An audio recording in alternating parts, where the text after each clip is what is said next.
बिस्मिल्लाहिर्रहमानिर्रहीम। मैं हूं मोहम्मद आसिफ चौधरी और आज जो हमारे फाइनेंस के एक्सपर्ट्स हैं, जो फाइनेंस मैनेजर हैं, उनको 7 फाइनेंशियल स्किल्स होनी चाहिए और all the manager should know, जो सब मैनेजर्स को पता होनी चाहिए, ताकि आप इस स्किल्स अगर आपके पास ये होंगी तो फिर आप अच्छे तरीके से अपनी बिज़नेस को चला सकेंगे। जिसमें सबसे पहले अगर मैं स्किल की बात करूं तो फाइनेंशियल स्टेटमेंट का एनालिसिस ये होना तो एक फाइनेंस मैनेजर के लिए बहुत ज़रूरी है कि जो फाइनेंशियल स्टेटमेंट आपकी बन रही हैं उनसे आप एनालिसिस करेंगे कि आपको क्या प्रॉफिटेबिलिटी आ रही है, आप कहाँ लॉस में जा रहे हैं, कौन सी चीज़ें आपकी बढ़ रही हैं, किन को कंट्रोल करना चाहिए।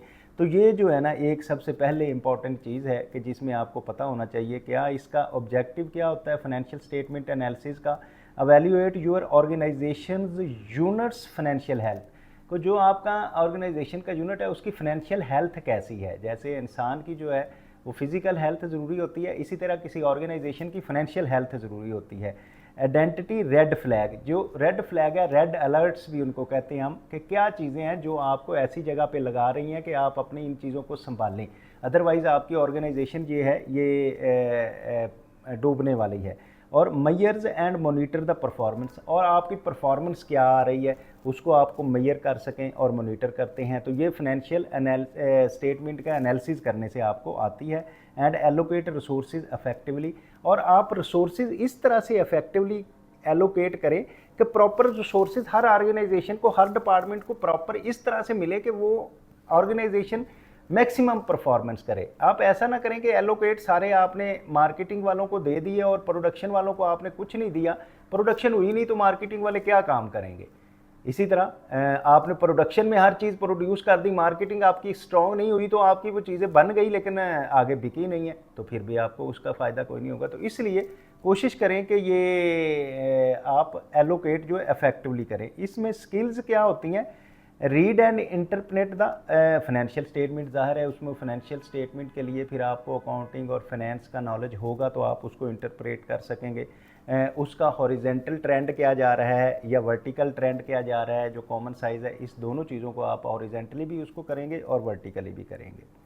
इसी तरह आपका एक है रेशो एनालिसिस। रेशो एनालिसिस आपने ये चेक करना होता है कि आपकी एक चीज़ दूसरे पे क्या है, जैसे कि एसेट्स के लाइबिलिटी की क्या रेशो है, करंट एसेट रेशो क्या है, करंट लिक्विडिटी रेशो क्या है।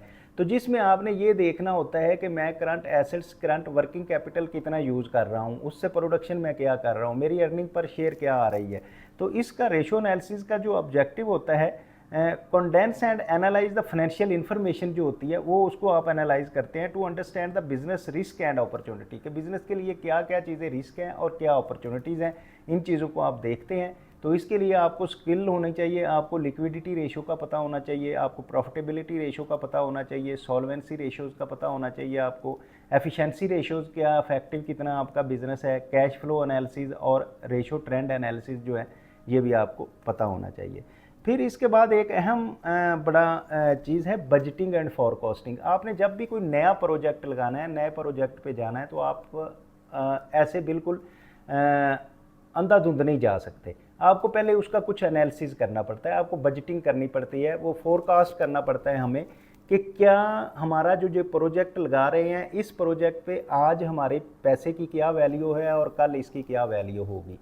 फिर आपको ये चेक करना होता है कि हम इसमें जो इन्वेस्टमेंट आज कर रहे हैं कि क्या हमारा रिटर्न इसमें इतना आएगा कि ये हमारा पैसा हमें रिटर्न हो जाएगा।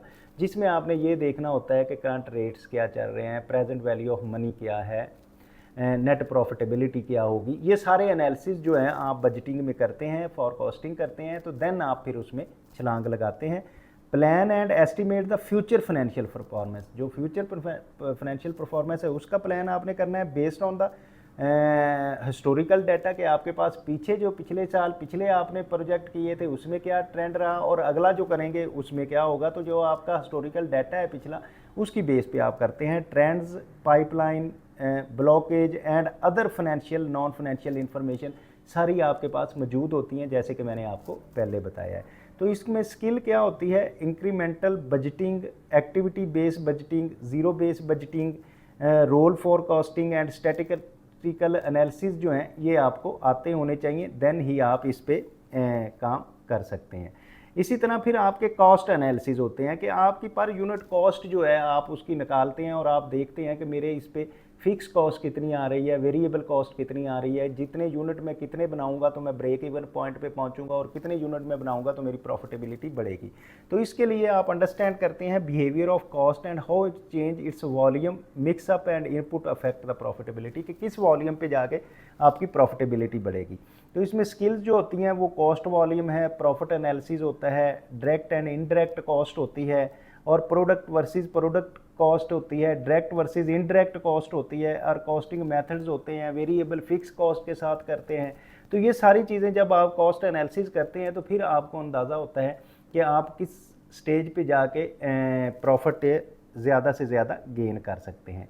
इसी तरह इन्वेस्टमेंट एनालिसिस जो होता है कि आपने जो चीज़ इन्वेस्टमेंट की है क्या उसका मैं उसकी प्रेजेंट वैल्यू क्या है और नेट फ्यूचर वैल्यू क्या होगी, और उसमें मेरा पैसा जो है मैं लगा रहा हूँ किस तरह से उसका मैं रिकवरी करूँगा। तो इसके लिए objective valued the risk and return, आपको रिस्क देखते हैं कि क्या क्या रिस्क हो सकते हैं और उसका रिटर्न क्या होगा। Potential investment to maximise value creation of from your organisation, तो ऑर्गेनाइजेशन की जो वैल्यूएशन है उसको मैक्सिमाइज करना होता है। तो net present value, internal rate of return and पे बैक पीरियड जो है, ये सारी चीज़ें जो मैं आपको बता रहा था वो इसमें इन्वेस्टमेंट में आपने देखनी होती है। इस तरह स्टोरी टेलिंग, कम्युनिकेशन का भी आपको एक्सपर्ट होना चाहिए, कम्युनिकेशन भी अच्छी कर सके।